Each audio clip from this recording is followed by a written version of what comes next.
Welcome back, everyone, to the Stacked Podcast. I'm your host, Ethan, and I'm here with Brandon and Chris, and we're here for a good time tonight. There's going to be lots of laughs and movie discussions, movie talk, and pop your popcorn, because we're going to be talking about old classic silent movies. Yeehaw! Reading that.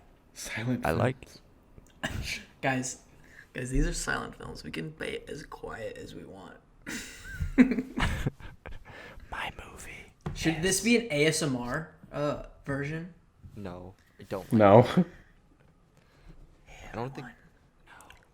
Welcome back to Stacked Podcast. Today we're going to be talking about silent movies. Now, do you remember when you were a kid? Yeah, welcome back to the podcast, everybody. Like I said, today's all about silent episodes. So, stay Silent tuned, episodes. silent episodes of movies, you know. I'm going fucking crazy this episode. Guys, this is going to be my most unhinged episode yet. I'm going to be doing some crazy stuff. What do you think about that, Brandon? I'm Take him. some crazy Take him stuff. down. Take him down. down. We can't have this. But on actually, this podcast. before we get into the episode, I think we need to talk about what we did on Monday for Labor Day. Oh yeah, we are coming off the heels of a legendary experience as a group of friends. Yes, we talked about it on Twitter. We shared our initial reactions, but like now I think we've had some time to really think about it. We got to talk about our Norm of the North marathon. For those There of you who are aren't four aware, of these. 4 of these fucking movies. So any of you who aren't aware, Norm of the North was a film that came out in like January of 2016. Nobody saw it, but somehow, some way, it's made 3 other sequels. And we decided one day we're just gonna sit down, and watch them all, and just give our thoughts on them. So, gentlemen, what was your reaction to the Norm of the North marathon? Oh, Not good. not great. Well, I mean, here's the thing. What do we expect? Take us by step, film by film. What were we feeling? You know, what would we be feeling by the end of the first film? Despair and like Despair. just confusion. Like the movie, Yeah. the plot doesn't make any sense. Like No. when we started it, I was like, okay, it's probably just gonna be like bad jokes and bad animation. And yes, those were there, but I didn't expect there to be a lack of a coherent plot. Yeah, it's surprisingly incomprehensible. Like it's just insanely difficult to follow. Like this must be what like some other people felt watching Greta Gerwig's Little Women. Just like kind of like, wait, what? Don't compare Little Women to Norm Wait. of the No. North, please. Jesus Christ, Chris. I need you to explain that. Okay, well, more. okay, well, as I think Brandon knows this very well. I think he might have like talked to someone about it on Twitter or something. Right. A fair number of people after Greta Gerwig's Little Women came out last year, a lot of people were very confused by that film in terms of the plot, the narrative structure of that film. As you know, it Yes. intercuts between 2 timelines, not timelines, but like spaces in time. So, you know, and for whatever reason, a lot of people, I can't quite understand it, but couldn't quite grasp why, like how the film plays with these different moments in time. So, yeah, this must be what that was like for them. Yeah. I guess with them, it was like the color correction they didn't really get because, like, I can understand how some people who don't watch a lot of movies may go to a movie and not realize or pick up on subtle changes in, like, either color correction or hair changes. But, like, for me, it was super obvious. But for Norm of the North, it's like, come on. Like, it's just so confusing and random why stuff happens in the movie. These movies make you feel like an idiot. And no movie should make you feel like an idiot. You know what I'm saying? I don't know. I felt fucking stupid watching it. I probably am fucking stupid because I decided to watch these movies with you too. And this movie will remind you that you're a fucking idiot. You But decided yeah. to pop this in. It's your fault. It kept reminding you, this is your fault. You are watching these Norm of the North movies. And I mean, But like, we went through both of them, the first two, and we were pretty miserable. the second one just burned me. But then we took a break. We did take a break and got some dinner. We got to refresh. Yeah, we got to refresh. But I came into the third one with like complete like palate cleansed. And then we went into the third one, and Ethan, what do you think? And it wasn't that bad. Surprisingly, North of the North 3, bad pick, good movie. North of the North 3, it's probably still a bad movie, but compared to the first two, it was like such a breath of fresh air. I remember we were all jazzed, we were energized, and we were like getting back into it. But then North of the North 4 just immediately reminds you that yet again, yes, you're fucking stupid, you're an idiot, you deserve this. And honestly, I think the fourth one is the worst one because it's a movie about fucking nothing and just making me feel like I'm an idiot. And I don't You're wrong. being felt like that unless it's with smart movies like The Lighthouse or something. I remember like we were watching the fourth one. The fourth one, like it takes place in like a purgatory universe within the Norm of the North franchise. That's what you think. I think they all died in that movie, and the entire movie takes place in purgatory. I think Norm dies at the end of the first movie because the whole North Pole kingdom and everything like that, his wife, his kids, he has too much of a happy life. No one is that happy in life,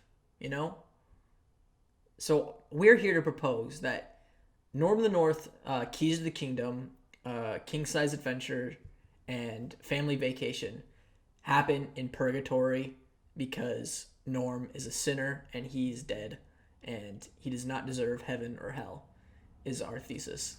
That would explain why he has a different voice, why he's not Rob Schneider anymore. Yes, see? Andrew Toth. He's taken on a new form. Ah, yes. He's no longer Norm of the North, he's Storm of the South. Sure. Shorm of the South. All right. Anyways, all right. No more North of the North talk. Let's actually get into what this episode is about. This is cinema. This is the intellectuals episode. This is all about silent movies. But how does this show work exactly? Let me break it down for you right now, right here, right now. Brandon, Chris, prepare your little antics that you do while I'm reading this prompt. So let's get to it. Once a week we... Oh, it's a nipple episode this time. Nice. All right. Once a week we set a topic or theme and go our separate ways to construct our own 3-film stack. Then after a week we come back here on the podcast and share our own stacks one film at a time. Then at the end of the show we will mix and match our 9 films to make the ultimate decision on what quintessential 3-film stack we are checking out of this hypothetical video store. That's right. Okay. There we go. That's how the show works. So let's get into it. All right, because I went last time, I'm gonna kick this one off with my first silent movie. So one thing about early cinema and silent movies that I've started to like gain an appreciation for is sort of like getting creative with watching them. So this first pick is a 1925 film that's I've had a hard time trying to find a really good watchable version of this movie, but the version I watched, I had a fun time watching it. And it's directed by Harry O. Hoyt, and it's iconic animation by Willis H. O'Brien, and that's The Lost World. Yes, The Lost World. Now, what I was mentioning earlier about like experimenting with the score and stuff is when I watched this film, the version on Amazon Prime, like its score was like these weird radio transmissions and stuff like that. It's a movie about explorers going into South America and discovering this world of dinosaurs and stuff like that. Obviously, there's some pretty racist stuff too with like natives and stuff like that. But hey, that's 1925. Like you just gotta accept those are the bad qualities of this movie and focus on the stuff that is really cool, which is like the animation and the world building and stuff like that. But what I did watching this movie was I put on my own music while watching it, and I tried to score it myself. So I took the soundtrack to the hit anime JoJo's Bizarre Adventure, which is very it's a very like dubstep heavy, but also like kind of it's synthy and orchestral, and it really worked for like this grand adventure film about exploring into like the deep jungles and destroying like dinosaurs and stuff like that. And yeah, the animation, O'Brien is kind of iconic. He did the animation for King Kong, the very first King Kong. So it's like that stop motion.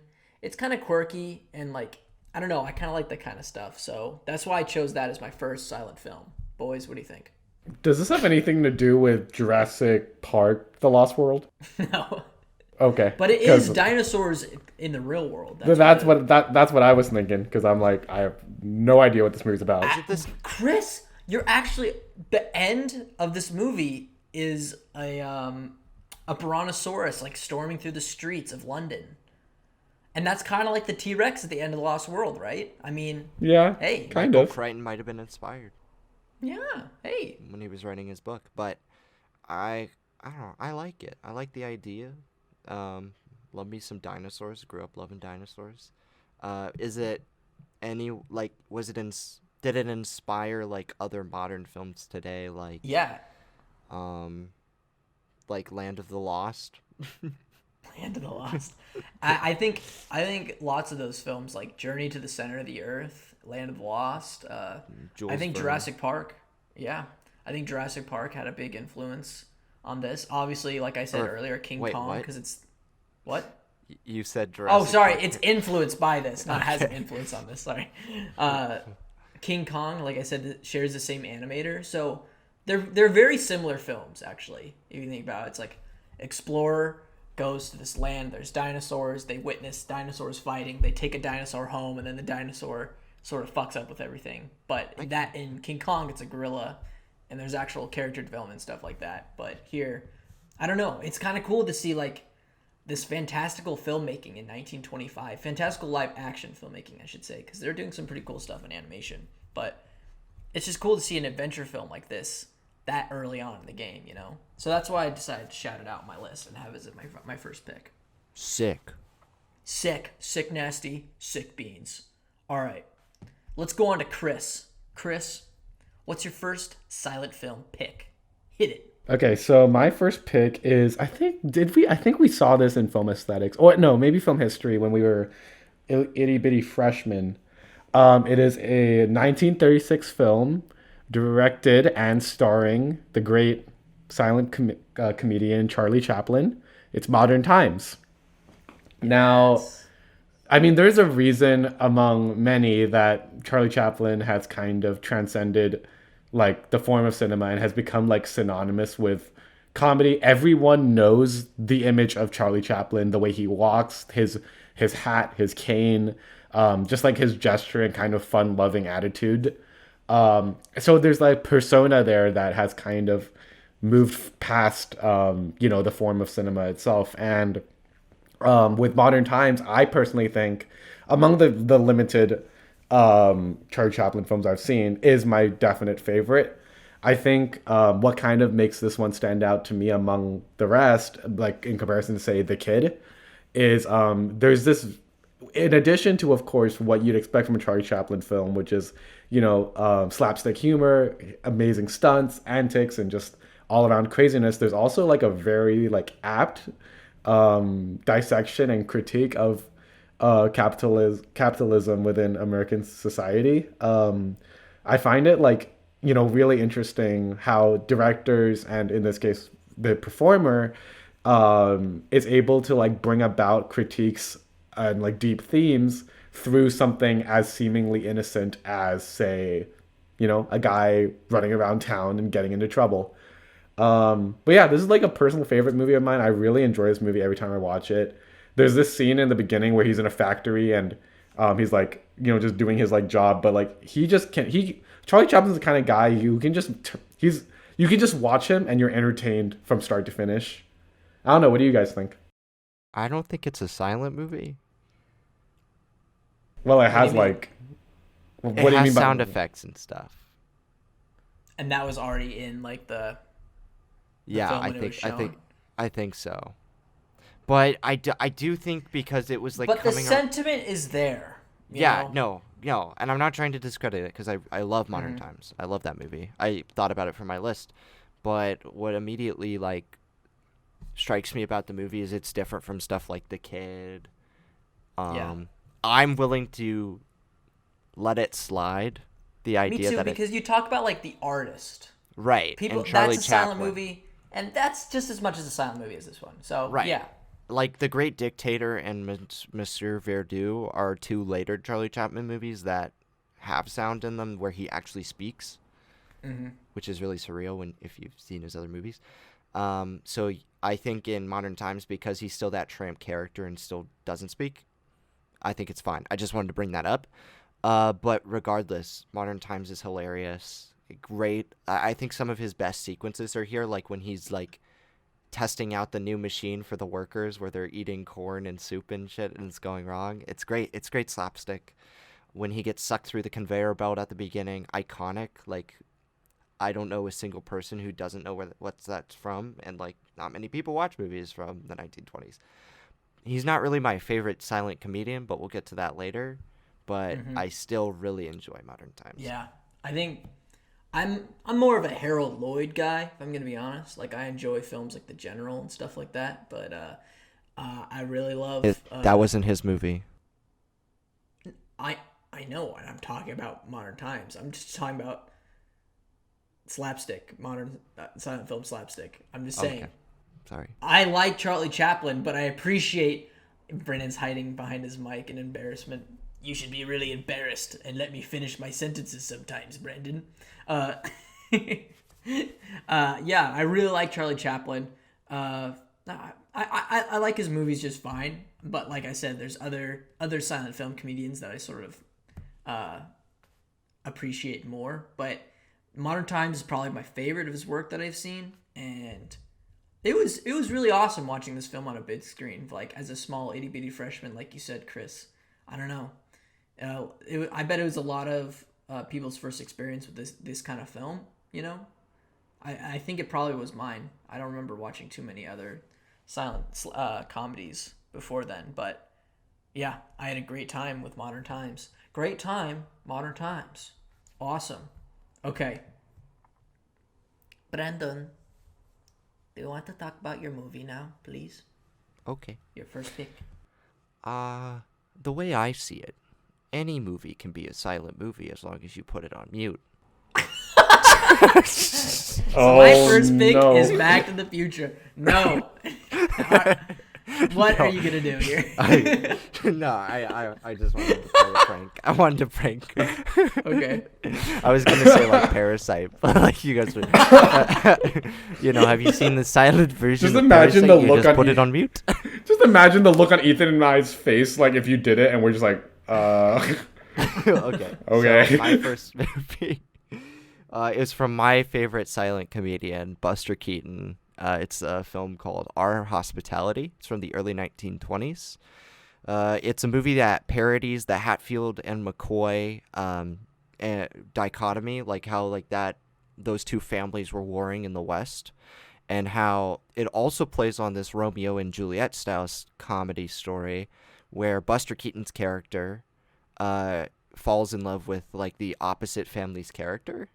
So it's kind of like it's both like satirizing a real life event and like paying homage to as well as parodying the Romeo and Juliet story. And it's very funny. It's got great heart to it, and I remember it was one of the first silent films I ever watched that I ever connected to.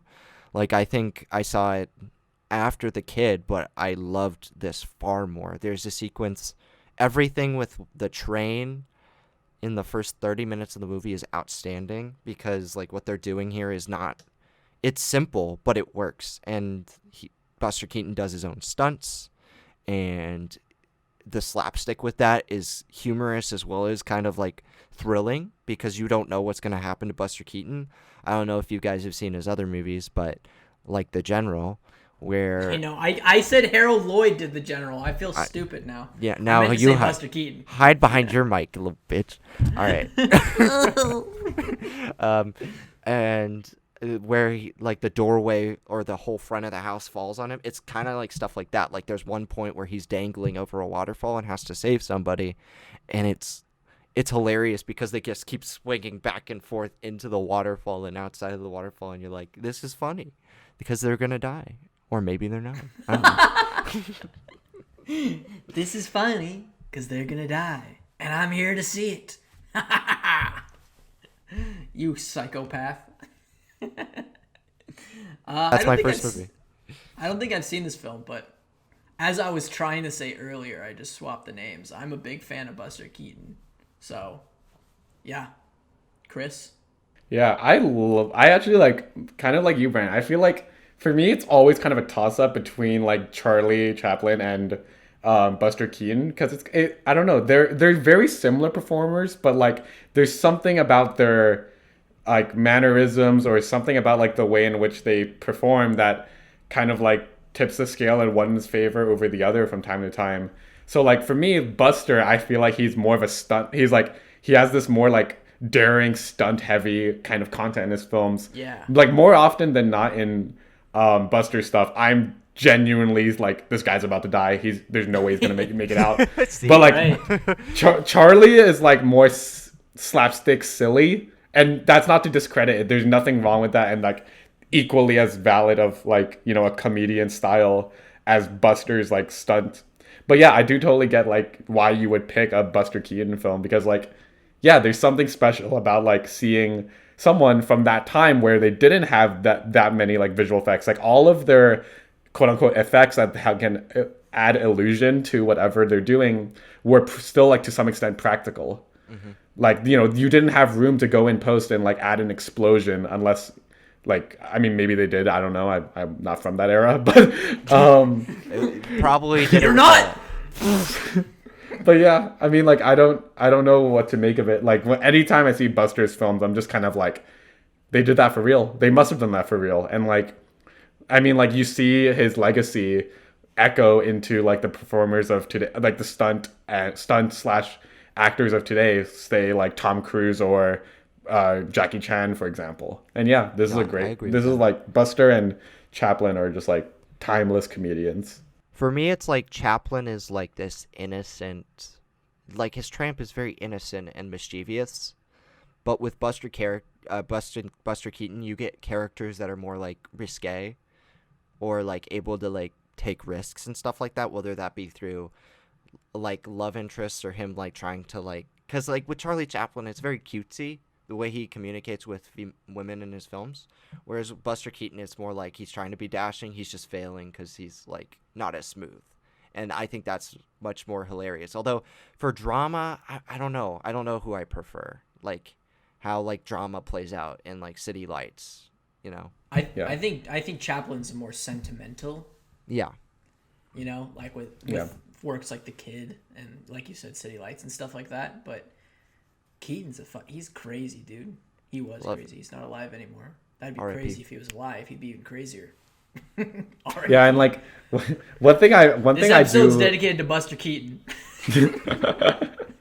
One thing I do really admire about Buster Keaton's work is like, I think towards the latter end of his like filmography, he started doing like more like these like surreal, like fun, like impossible stunts. So for example, like, well, not really stunts, but even just like gags. Like there's this one, I think it might have been in Sunset Boulevard, but he goes up to the elevator and there's like that dial that's cranking to like tell you what floor is on, but he just missed it. So the thing is cranking away and he's like, oh, I missed the elevator. So he grabs the dial and pulls it back to his floor, and then suddenly the elevator opens.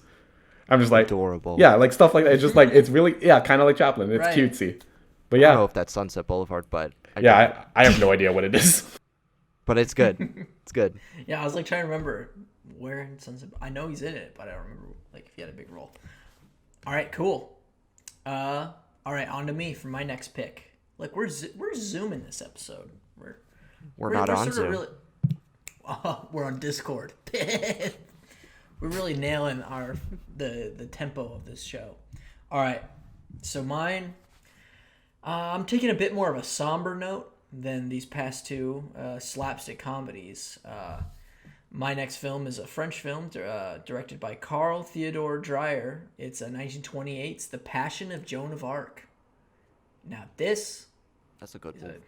this is a crazy man. This is a crazy ass movie. I gotta say, this is one of like the woman. This movie's got a woman in it. That's crazy enough. No, Is put her on screen. Boom, cry. there she is. There she is. Speaking of her crying, The Passion of Joan of Arc is like, it's a crazy, like, this movie looks amazing. Like, restored. I watched the Criterion version on HBO Max, and let me just say, like, the picture is so clear. Like, they did a crazy job restoring that, and which makes it even better because this is a movie that like has so many fucking close-ups. It was pretty rare at the time, you know. Like the close-ups and the details in her face and everything, they blow me away. But what blows me away the most is this new score.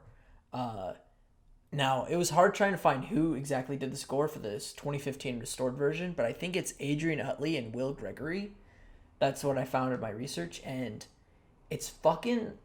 the score is absolutely biblical. Like, that's the only way I describe it. It's like these grand choirs and orchestra, like, depicting about this story of a woman, like, struggling with her faith and she's struggling with everyone around her not believing her that she's spoken to God, and it's just this insane trial of testing her faith in the world. I think it's an interesting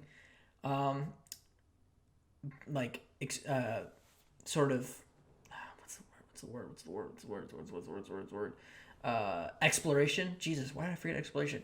It's an interesting exploration about the sort of like what faith does to the soul, and how I think also we talked about it last episode with the with Mother, the differences between being a part of a religion and like being part of organized religion, because you see sort of the clergy taking that sort of antagonist role, you know, and not believing her. And so you really get to see the difference between what is faith and what is belonging to like an organization, if you see what I'm saying. But yeah, that's the film. That's my second pick, Passion of Joan of Arc. Beautiful film. Ultimate classic movie. Ultimate classic movie. It's like crazy. I think I saw this last year. I'm pretty sure. Relatively recently, to the fact that I can remember it. And boy, oh boy, this movie is just so good. I think it's a great movie about sticking to your principles and your beliefs, Right. no matter what the consequences may be. And the lead actress's performance in this movie It's crazy. it's great. It's probably one of the first great acting performances, because it's like it predates like modern performance, which is like very subtle, like what happened in like the 60s and 70s, where it became all about what the face says, and it wasn't melodramatic. Like that was I'd seen the pictures of her crying, and I thought it would be melodramatic. And yes, there are moments where she is like a little wide-eyed, but that doesn't mean she's like screaming her head off or like utterly upset. This is the first great performance in cinema. You're just gonna flat out say it? Yeah, and it's and it's and it's a sad movie. It really doesn't have like a lot.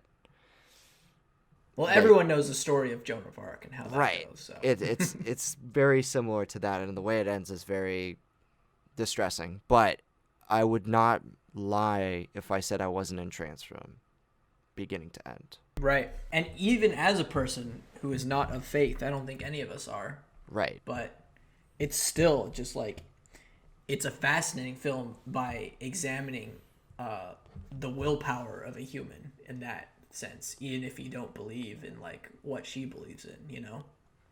Like that's why you're rooting for her. Mm-hmm. It's crazy.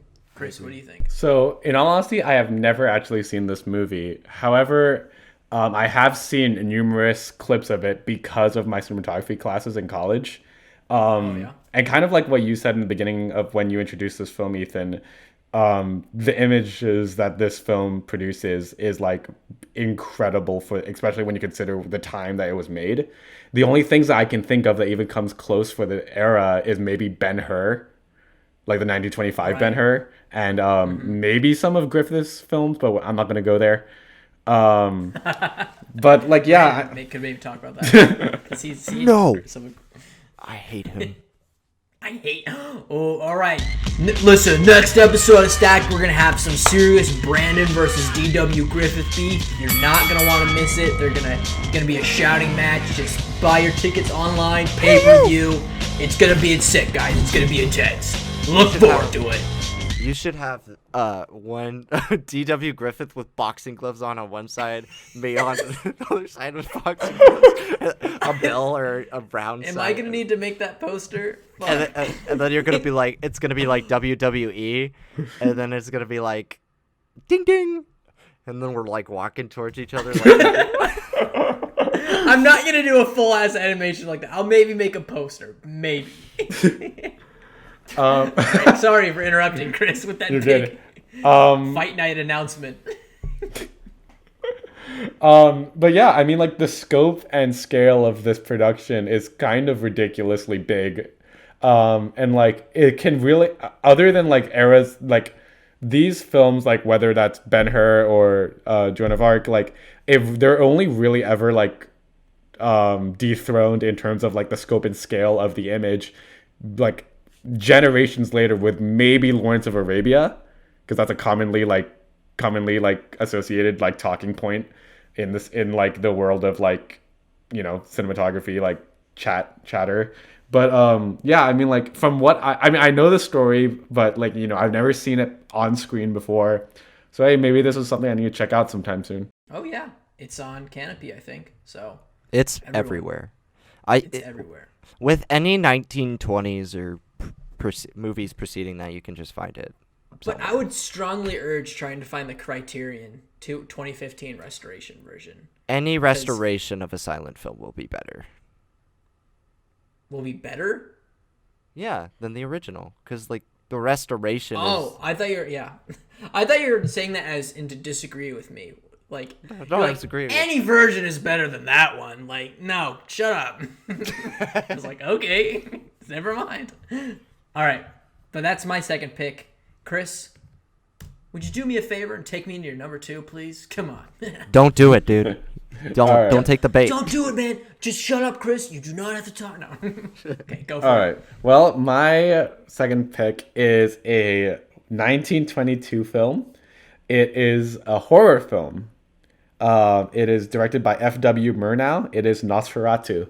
Ooh, Now, yeah. wow, this is a very creepy movie. I mean, like everyone knows the image that, you know, him creeping up the stairs, his fingers, going for that doorknob, and him standing in that hallway, and he looks terrifying. And like, yeah, I mean, like this is kind of in a way like the grandfather of like horror cinema. It's kind of like the how do I put this? Like, this is the benchmark at which all horror cinema kind of rests on.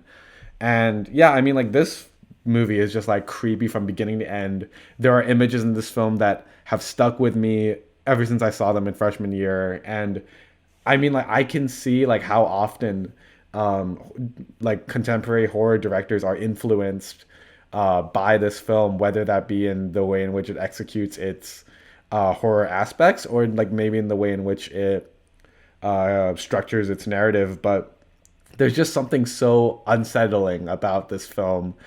And like, yeah, I mean, can you think of another film like maybe before 1922 that had this level of like fear and terror surrounding it in terms of, I mean, okay, don't say the film of the train arriving the station, because that's a very that Maybe the that's elephant getting shocked. okay, That's maybe like- that, but like, you get what I mean. It's It's terrifying. you know what I mean. It's a different kind of Yes. scary.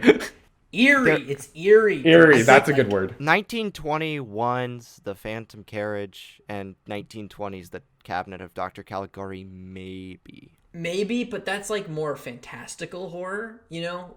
No, but it's still a vampire in this movie. I'm just saying, like, it's a lot darker than Caligari, if you see what I'm saying.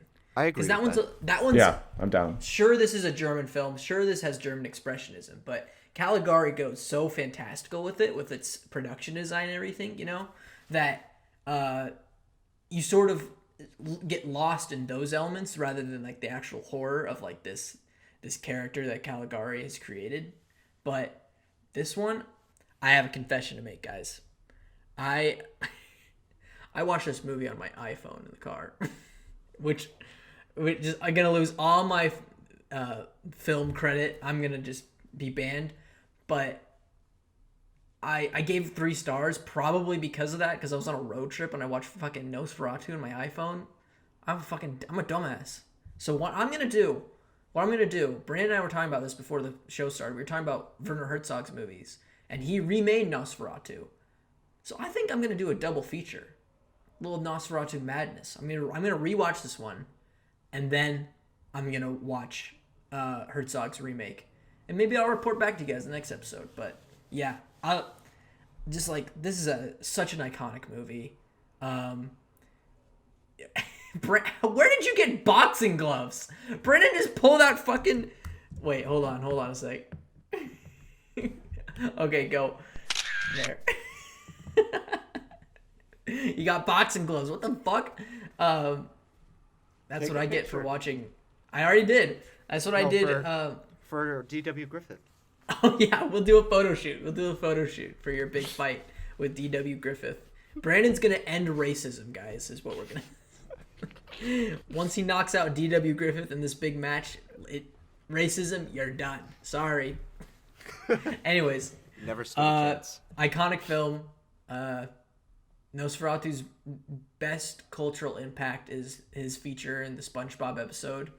Who's flickering the lights? And it's just Nosferatu over there. Nosferatu. That's how I discovered the character, was through that that just one bit in SpongeBob. But Brandon, did you already talk about this movie? No, All right. What do you want but to say? I saw it. You saw it? Yeah, I How'd you saw like it this summer. I mean, here's how I have to say. Meh. All right. It just didn't move me at all. Like, it didn't Really? scare me. I wasn't really, like...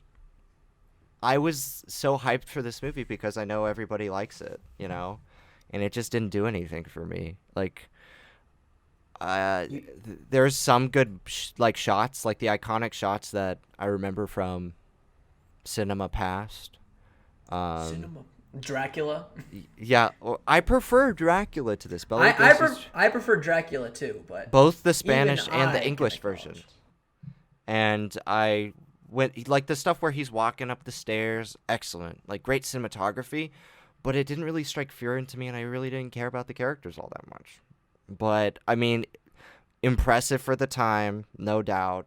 Still a classic movie. It just didn't work for me. Okay. All right. Well, Mr. Big Man, you want to take us into your next movie? Absolutely. My Okay. my second movie is a 1927 film directed by the same director, F.W. Murnau. It is Sunrise, A Song of Two Humans. Yes. Yes. This movie... The honorary Best Picture. Yes, it counts. In my opinion, this film is better than the movie that actually won the first Best Picture that year, which was Wings, which I also put on my list originally, but then I took it off because I was like, there's only one 1927 film that could work. This one. Okay. And this movie's basically about a farmer who lives on, like, you know, a farm. Duh. Believe it or not. Yeah. And he's living with his wife and child, and then, like, this, like, witch comes in and, like, tries to convince him to murder his wife. Mm-hmm. And basically under his spell, like, half the movie is, like, focused on him trying to murder his wife, and the wife trying to get away from him, and this witch trying to convince him that it's a good idea. And what I find so fascinating about Sunrise is, like, technically, this movie is, like, amazing, especially for 1927. Like, the camera movements, the way it plays with intertitles and how it kind of diegetically plays into the frame. It's like very surreal and magical.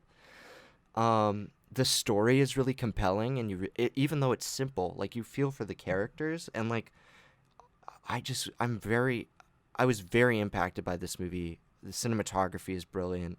The characters are great. The acting is really good. And honestly, it's very memorable. Like I remember we saw it freshman year in the Felino, and I haven't forgotten about it since. Right. Yeah, another great early freshman year memory was watching this film. I like this movie. I think interesting that you'd say that like the majority of this movie is about him murdering his wife. I feel like that was just from my memory. I felt like that was such a small portion of it, and then what the rest of the movie is about is like him winning her back and then them celebrating their love by going out into the city.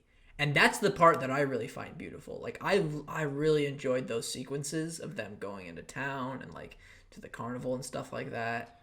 And Well, the witch plays a big role in this movie because she's trying to break them up the entire time, and I agree with you though on the part of how magical the end is of when they do go into the city, because the Right. romance is palpable, and it's weird for a film from the 1920s to have a romance that's palpable. That's all I'm saying. Right. But yeah, bad pick, good movie. Just kidding. What?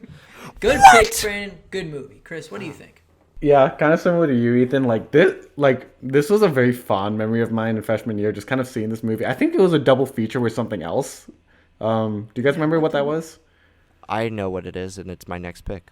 Okay, Oh, so okay. we'll save that. But yeah, that was that was a pretty fun experience. Just like seeing those this film and the other one back to back. And I remember I'm not gonna lie. I remember when the inciting incident of the film happens. I laughed pretty hard. I don't know why. The way it was executed was I kind do of funny too. to me. Yeah. I remember. But yeah. Maybe because it was shocking, Chris. Oh, he killed her. Oh shit! I mean, here's the thing for me is other than that, unfortunately, this film kind of left my memory since then. I could not really tell you what the rest of the movie's about. So I don't really know what to say right now. That's fine. All right. Hey, at least Brandon loves it. That's all that matters. Yeah, that's all. I that matters. love movies. I like the movie. I remember having a good time watching it. Okay. Well, let's get into this final round of this silent movie stacked. I'd be surprised if this movie that I picked is not a double stack. We'll see. I don't know. It's a 1927 film, directed by Fritz Lang. Anybody? It's Metropolis. Double stack. Chris? No, I wish it were. We almost had another Yeah, triple not stack. triple It was the last. It literally, again, once again, just like last episode, Yeah. it was the last one. It was number 4, and I knocked it for another one. Ooh, all right. Double stack, looking at- baby. I was thinking it was going to be a triple stack. I was just looking at your face. I'm like, is this going to happen? All right. No, it was all right, close so this is though. double stack. Yeah. What an incredible movie. Just like, I think a lot of the films that I picked, maybe not Lost World, but a lot like Passion of Joan of Arc, Metropolis, it fucking holds up, man. Like, Arguably better. most, arguably better. Yeah. I think the filmmaking techniques of Joan of Arc hold up a bit more, just because it's hard to find a really good restored version of Metropolis. I've watched some pretty decent ones. I've seen this movie twice, but you cannot emphasize enough how impactful this movie is on basically everything in cinema. I'd like to say basically all science fiction cinema. To the production design, to its socioeconomic themes, to its the technologies in the movie, it's crazy. I love going back to the production design. I love it, and you can tell its influences are everywhere. Its influence is everywhere. I'm talking Batman, Tim Burton's Batman. I'm talking Blade Runner. I'm talking, what else? Any movie about a robot. Any movie about a dang old robot. You know, C-3PO. Modern times even. Modern times even. But I don't know. It's such a crazy cool film. I love all the shots of the city lighting up. I'm talking Akira. That's the movie that reminds me the most of the production design of this film. Just the fucking the highways going around everywhere and the lights, you know? That reminds me of the cycle chases in Akira. And it's just crazy that that kind of movie can be influenced by a 1927 German film, which is like, that's art, baby. That's the power of art. But its story is pretty good. It's crazy that I feel like Ridley Scott has taken some has put a lot of influence in his films from this, in terms of like sort of like these really biblical themes in this dystopian futuristic setting, you know? Like you get those when she's like preaching to everybody, it's like these really like weird dudes in like loincloths and stuff like that, and you're just like, what? Okay. But yeah, it's a crazy film. I remember the first time feeling its length, but the second time it went by in a breeze. And yeah, it's a very overwhelming movie, and I love it. Brandon, you want to talk about it? Since it's a double stack. This movie has so much kinetic energy in it, like the way things move, the way people move. You feel like this is a machine, like this whole workings, you know. It's very futuristic, but it's like an attainable future, like not necessarily a good one, but an attainable one. One of the things that I think really stands out in this movie are its themes about classisms, about people becoming indoctrinated by big corporations or big working environments, like industrial, because it really tackles the industrialization head on, which just happened like 20 years before. Yeah. And how that really impacted people's lives negatively, and how their science can sometimes be a bad thing, as it kind of distracts from the humanity of individuals. And I think the reason why maybe the story stands out more to me now than Passion of Joan of Arc is because of that. I think we are struggling with a lot of these issues today, like automation, like automation's taking over every facet of our everyday lives just to make it easier. But some people are still stuck in like 9-to-5 jobs, not like grueling necessarily like the jobs in Metropolis, but definitely not enough to make a living, essentially. So it's almost like they are enslaved in this society to make a living. And I love that aspect of the movie just because it's so spot on, and that's why it's so, even like almost 100 years later, that's how it lives on. Yeah. I agree with you. Like, I didn't get affected by the runtime at all. And when we saw it in the Felino, I think we saw it back to back with Sunrise, because there was something that happened where, it wasn't the Canyon Fire, because we did Trouble in Paradise, and something else. But I remember we watched them back to back, and a lot of people were irritated that we had this 3-hour silent film back to back with Sunrise, which is like an hour and a half. Right. Maybe that's why I felt this length. I remember being really tired, and then the movie starts to fade, and then it says intermission, and I'm just like, fuck! Are you kidding me? But the second time, I was totally absorbed in it. This is an amazing movie. Absolutely impeccable.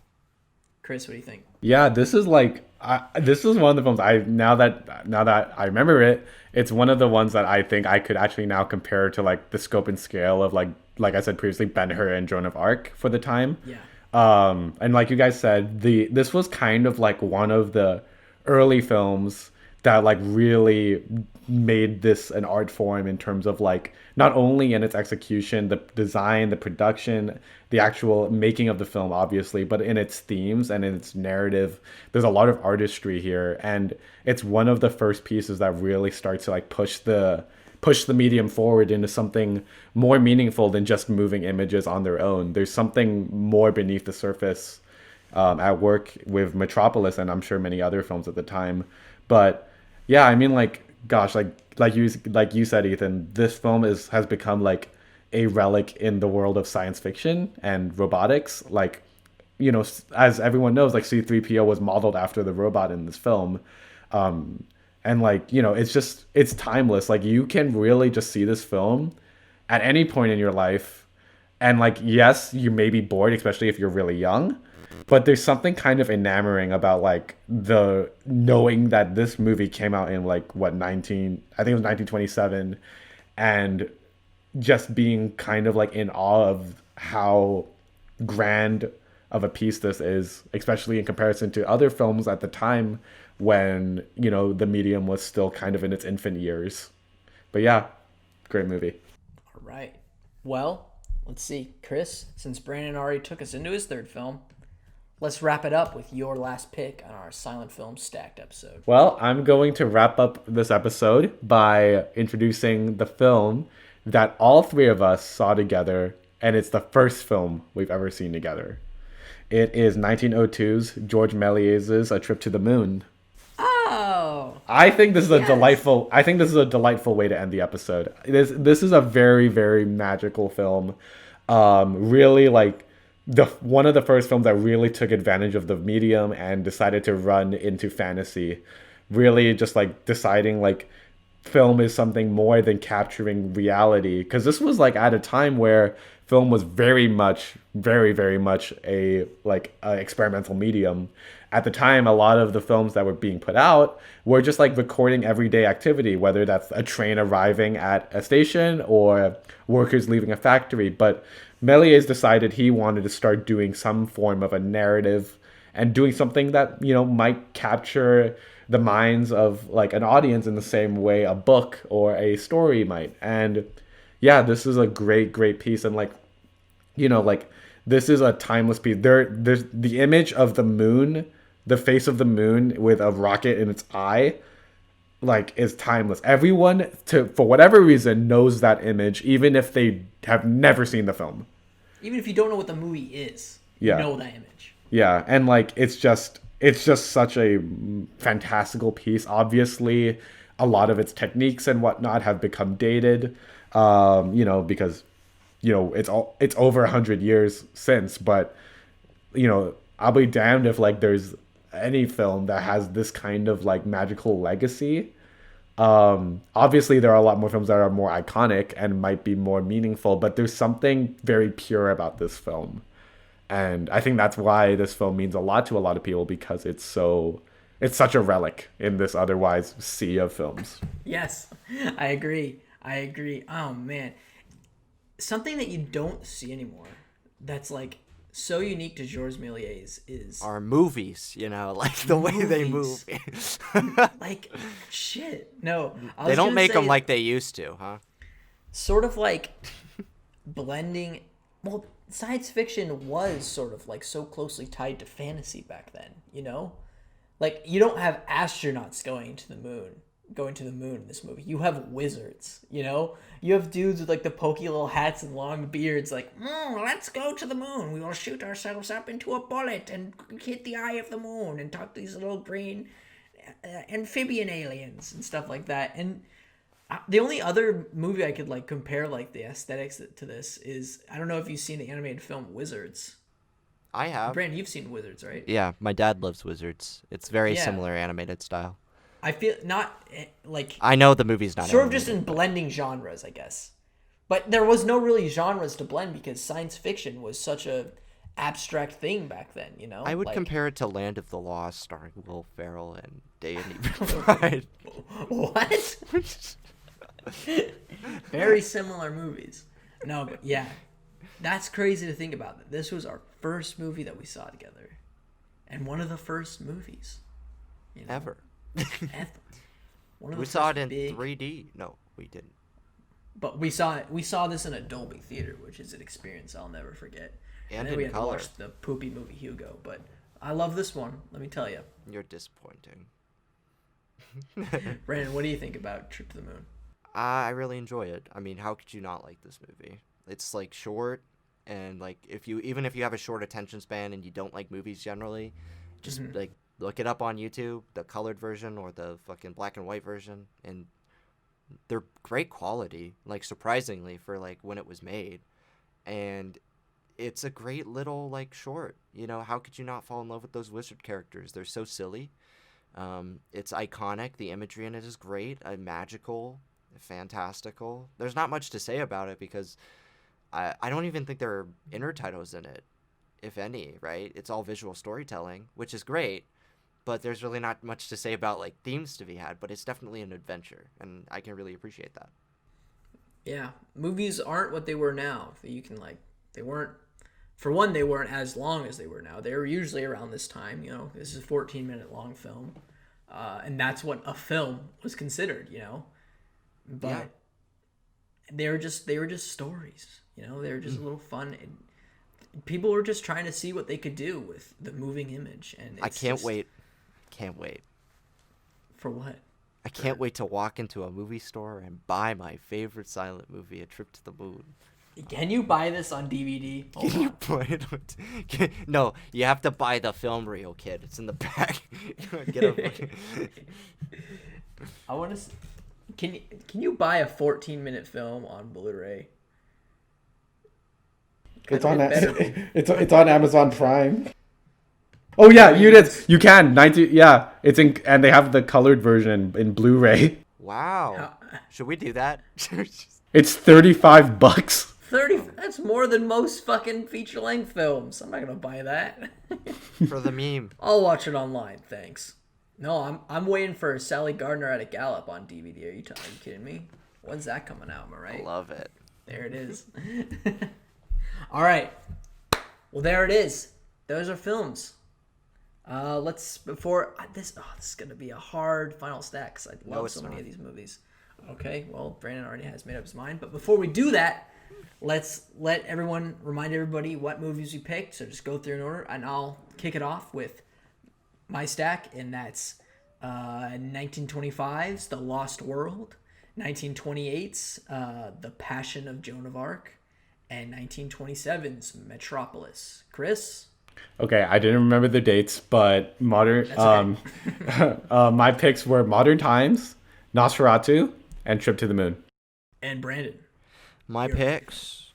Shut up. My films are Our Hospitality, Sunrise, A Song of Two Humans, and Metropolis. All right. Well, I have a proposal. I Now- also have a proposal. All right, we'll hear Chris first, then we'll go to you. All right. So, Metropolis, I mean double stack, and I approve of it. So, let's put that on there. I definitely think that's a good idea. Second, I think Joan of Arc should be there. Okay. Third, Modern Times. No, Yes. I veto. I no Give me Sorry, our commander-in-chief vetoes it, Chris. I can't. He's the big guy. What he Did you says just call me goes through. God? Did you, big guy up, No, I said the big guy upstairs. Yeah, you're God. I'm God. All right, what before we hash this out, what's your pitch, Brandon?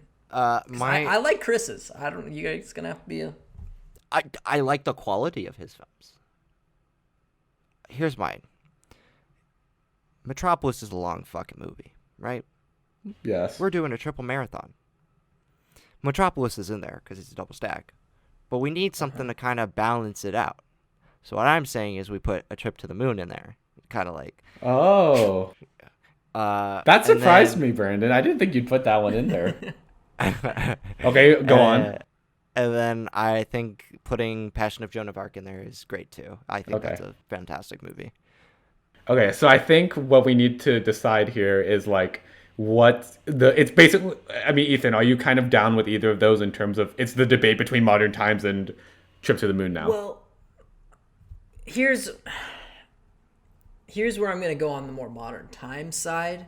Is I want to go through multiple genres here. You know, we already have our big science fiction movie. I know that it's only 14 minutes, but I'd like to like sort of go to different places. I don't know. So I'd be down with Modern Times, honestly. I feel like slapstick is like it's a big foundation of what silent film is seen as today. And Charlie Chaplin, you know, he's like the godfather of that kind of stuff. So me personally, I would like to see Modern Times, but then again, like I also want Nosferatu on this list. I also No. want Sunrise on this list. Oh, okay. But What was it's your hard. first movie, Ethan? The Lost World, that's not getting on here. That's fine. That's fine by me. Well, Movie's okay. not that good, but I I just think- want to talk about the animation. No. I think Ethan has a good point in terms of like, what do we want to diversify the final stack, or do we want to like, because the thing is like, My only yes, problem with, sorry, go ahead. sorry, yeah, because the thing is like, Trip to the Moon is a fantasy film.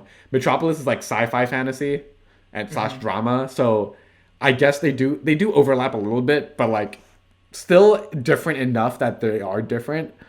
So I would be open to Trip to the Moon, but I do think if we are trying to diversify the list, Modern Times or Nosferatu, probably Modern Times to be honest, might be a more apt pick. In that case, Chris, Wait. here's my thing. Is like Yeah.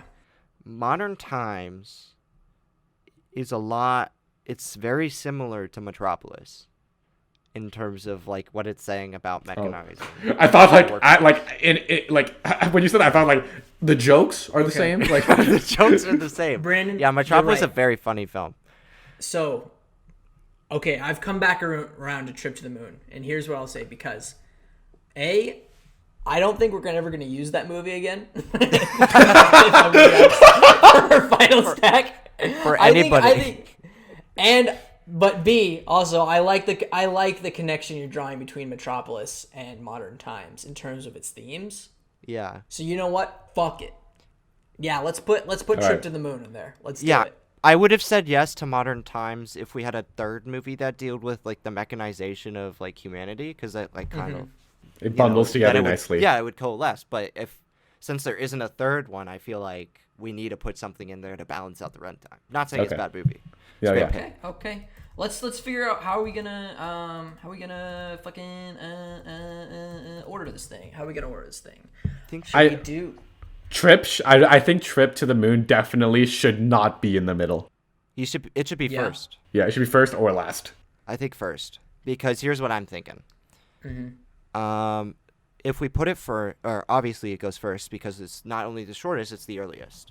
Yes. I then think you could put Metropolis in the middle. I'm a little hesitant to do that because I don't want people to get bored halfway through the marathon if they don't like Metropolis. Yes. So we can put Passion of Joan of Arc next, another shorter movie, and then it's like you're watching two movies essentially. You've got the first half, which is Passion of Joan of Arc, which is like an hour 20. And you've also got Trip to the Moon, which is 14 minutes, so it's just one feature. And then you've got your 3-hour movie to counteract that. I like it. You like that? I like what you're saying, kid. Yeah, I like that a lot. Appreciate it. All right. Let's run it down. This is stacked. Final stack, the quintessential silent movie 3-film marathon. Chris, It's silent. kick it so off, boy. Don't talk. 3-film That's it. silent film. Nobody talk while watching these movies. I will fucking kill you if you do. I will kick you out of my private theater for if we're ever going to the Blockbuster and renting these movies and come back and watching them. I'll kick you out if you're talking to these movies. They're all great. Anyways, Chris, kick us off, bro. All right, so our number one film is a 1902 film directed by George Méliès. It is A Trip to the Moon. It follows a group of explorers / wizards as they embark on a trip to the moon, and it is the grandfather of fantasy cinema. And our second film is The Passion of Joan of Arc. One of the most groundbreaking films in terms of its cinematography and the use of the close-up and detailing the subtlety of an actor's performance on film. It's a film about willpower and faith and believing in what's right. And it's a beautiful film. And that's The Passion of Joan of Arc. And our final film is the film Metropolis by Fritz Lang, one of the most influential movies of all time, one of the best thematically of all time, and one that I think we can learn a lot from today. Thank you for coming to our stack. Thank you. Did you like my TCM host? Is that your TCM host impression? Very Yeah. good. Well, yeah, that's the episode, everyone. I hope you enjoyed learning about all these old movies. I know it's not like it's no like Fast and the Furious, Star Wars, like your big boom explosion movies. These are some actual classics. This is some of the OG stuff. So I hope you guys check out these films. A lot of them are streaming everywhere because of copyright stuff, so you can find them anywhere you want.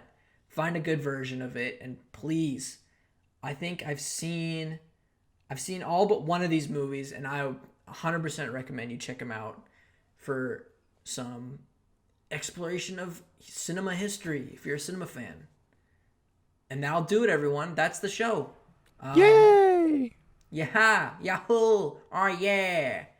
Make sure to listen to us every week at Fridays at 10. We drop new episodes. Make sure to check us out on Facebook, Instagram, Twitter.